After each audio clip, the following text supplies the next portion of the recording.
Oh, y'all, I've done every kind of exercise in the world. And when I was y'all age, I was so gung-ho.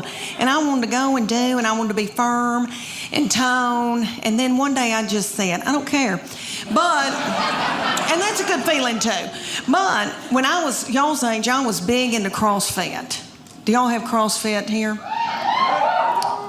Ooh, I hope y'all don't end up in a boot. All right. It is bad mamma jamma.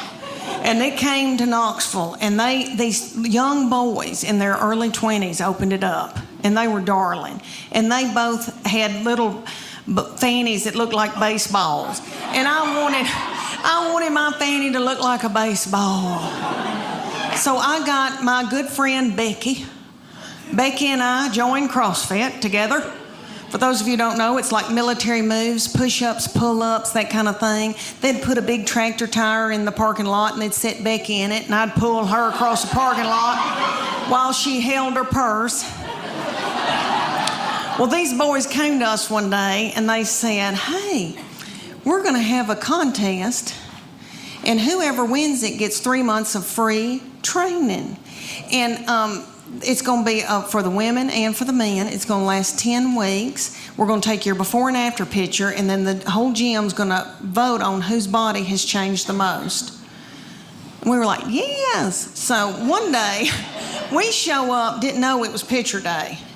I had on a horrible-looking sports bra that had lost all of its support, and I should have bizzed it the night before. It had a gray tint to it, and it really wasn't gray. It was white. And if I'd have known it was going to be picture day, I'd have gotten a spray tan. But anyway, they said, take your top off to me and Becky, and they go, just leave on your sports bra and your spandex, and we're going to take your picture. And I was like, whoa, wait a minute. And I didn't want those little boys to not ever want to marry and have children. So I said, Becky, me and you, we're going in the back. I said, I'm taking Becky's picture and she'll take mine. So we went in the back room, and Becky went. And I said, what are you doing, Becky? Don't you want to win this thing? I want to win it. So I took my spandex and shoved it under my stomach and went.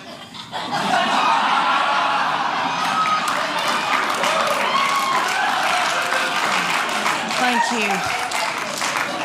Oh, it was a sight. These kids put it on the internet because that's what kids do. So if y'all Google it and you see this poor woman with her head cut off with these 2 feed sacks, oh, it was a sight. But what they said, they go, okay, and when I saw that, I thought, oh my gosh, you are what you eat, and I look like a big bun, is what I look like. But they said, you're going to eat paleo, and it's what God put upon the earth to sustain us. So if you can run it down and kill it, dig it out of the ground, pick it off of a bush, you can eat it. So that's lean meats, fruits, vegetables, nuts, berries, and seeds. That's no grain, no dairy. When's the last time any of y'all ever got off of white flour? Anybody? Oh, and you still can yell. Okay. Good for you. Oh my gosh, I had the shakes. Becky and I both were shaking. We drank a bunch of coffee. Then we had to have our teeth whitened. Anyway, my husband said, you are so hateful. Will you please eat a piece of white bread? I mean, it was awful. I mean, oh, how horrible if somebody had to get off of heroin. I mean, and I don't know what that's like, but I watched Shaft when I was little, and I remember it being a booger when somebody had to get off of heroin. This felt similar. It may not have been. Anyway, they took the after picture, and I made sure I had a spray tan. Let me tell you that, honey, because a spray tan takes 12 pounds off of you. Anyway, I had a spray tan. I had on a really cute sports bra and spandex. And I took mine, and I'm ashamed to tell y'all, but I won that thing. Oh, thank you. I'm so ashamed that y'all are giving me that love. I know y'all are thinking. So they said, for 10 weeks, you're going to do CrossFit 3 days a week, and you're going to do the Paleo diet. The Paleo diet is what God put upon this earth to sustain us. And He knows what we need. So it's lean meats, fruits, vegetables, nuts, berries, and seeds. So if you can run it down and kill it,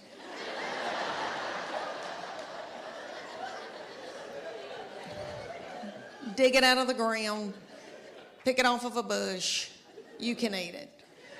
That means no dairy, no grains of any kind. But when they take you lean meats, fruits, vegetables, nuts, and berries, you think, that's not so bad. Okay, but no dairy, no grains. When's the last time anybody in here got off of white flour? Anybody, can you clap?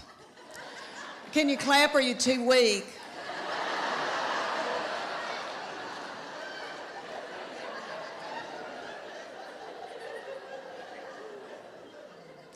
Anybody here been hooked on heroin? Anybody? I've never been hooked on heroin, praise God, but I was raised watching Shaft. I don't know if y'all watched that when y'all were little on TV, and they would always have somebody getting off of heroin. It looked like a booger. It looked like an awful booger. And I'm not trying to belittle that, but I'm telling you, I shook getting off of sugar and white flour. I was drinking coffee 24 hours a day. My teeth got yellow. I had to have those bleached. My husband said, "You are so hateful. Will you please eat a piece of white bread?" But Church of God Becky and I did it, honey. We did it. And I mean, then they took our after picture. It took, 10 weeks later, and I did not lose that much weight. It was like 8 or 9 pounds, but my body turned into somebody else's body, honey. And it was pretty cute. And I leaned out, and I thought, oh my gosh. And so then they took our after picture, and I made sure I got a spray tan. And I had a really good bra on, and I took that picture. And I'm ashamed to tell y'all, but I won that competition. Oh, stop. I don't deserve to be applauded. I know y'all are thinking, oh gosh, Leanne, that's wonderful, but what happened? What happened, Leanne? I'll tell you what happened. I did okay for about 3 weeks, and then I spotted a tortilla. That's what happened. The reason why I'm so in love with him, he's an old soul. Have y'all ever known anybody that was just born an old soul? He was born an 80-year-old man. All right, let me tell y'all why I say that. He has had a garden since he was in middle school. He has just always loved to learn and had all these nifty things that he's been into. Like he raised chickens. He was in Berry College. They have enterprises, business enterprises, and he started the Cage-Free Egg Enterprise. He raised 200 chickens while he was in college. Do y'all want to know what I was doing at the University of Tennessee in the 80s? I mean, let's just get it out of the way. Have I made out with anybody in here? Anybody?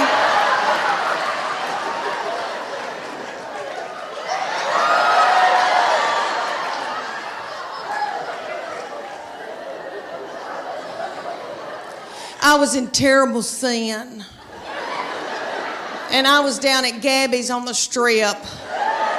I don't know if any of y'all remember that Sodom and Gomorrah. I was dancing to Prince. But anywho. So anyway, all right, so he had his own garden. He now cans his own food. He can can food. Are y'all listening to me? He loved gospel bluegrass in high school. Honey, that's his favorite music that he loved. So I brought him to Dr. Ralph Stanley. I don't know if y'all remember Dr. Ralph. He just passed away, 90-something years old, godfather of Mountain. So I brought my son to the Bijou to see him. They propped little Dr. Ralph up on stage. Looked like he had a permanent. Almost threw my panties at him because that's what you do at Tom Jones. Anywho, so we're sitting out in the audience while Dr. Ralph's up here singing, and I thought, how many teenage boys are listening to this? Gospel bluegrass. What are they listening to, real teenage? You know, all right, Walk a Flock of Flame. Rihanna, Lady Gaga, all that nasty goings on. I thought, wouldn't it be funny if I had to yell at my boy, turn that gospel bluegrass down?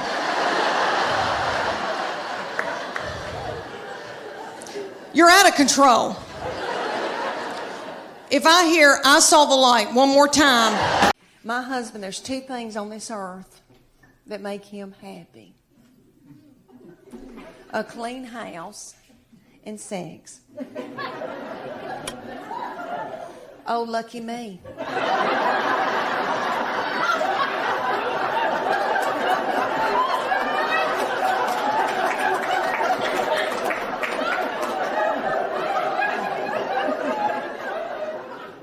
I like a clean house too.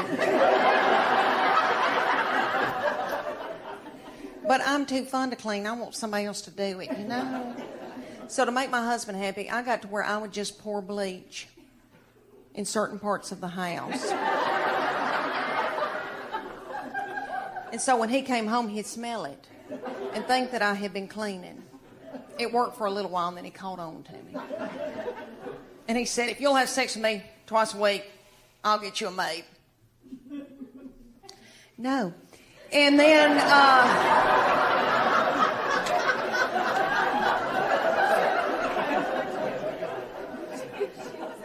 he said, well, if you don't start taking care of my needs, I guess I'm going to have to get a girlfriend. I said, oh, dear Lord, say it's not so.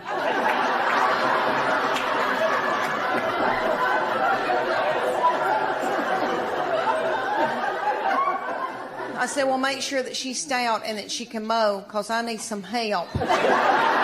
So I found out in the United States there's called competition cheer. And we have it here in Knoxville. It's called the Sharks.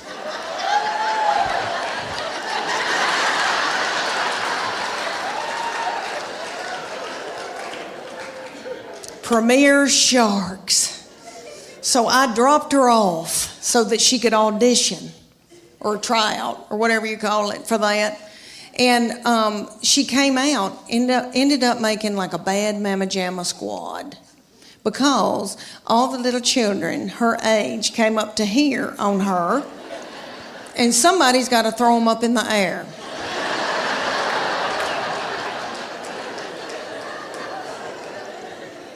So they said, oh my gosh, we want her so bad.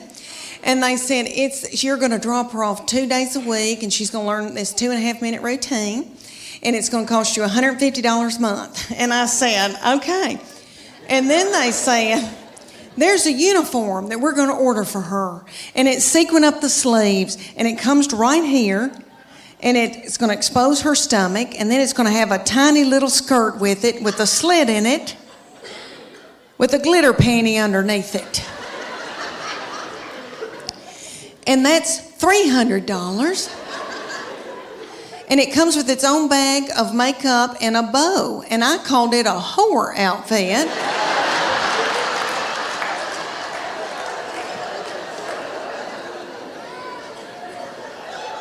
And that little bag of whore makeup made all the little children look like whores together.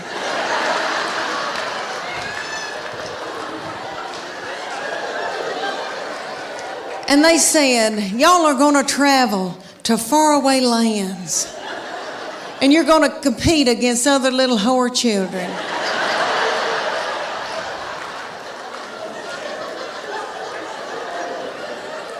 So we drove to Atlanta and Cincinnati and places like that. And we'd drive up to a big coliseum that would be pitch black in it. And there would be music pumping and lights, and there'd be a darling feminine boy announcing. And there would be tens of thousands of little whore children walking around And they would say, you and your husband need to pay $150 for her to be in this competition. And you each need a armband that costs $30 to get in to see your baby in this competition. The corn dogs cost $15.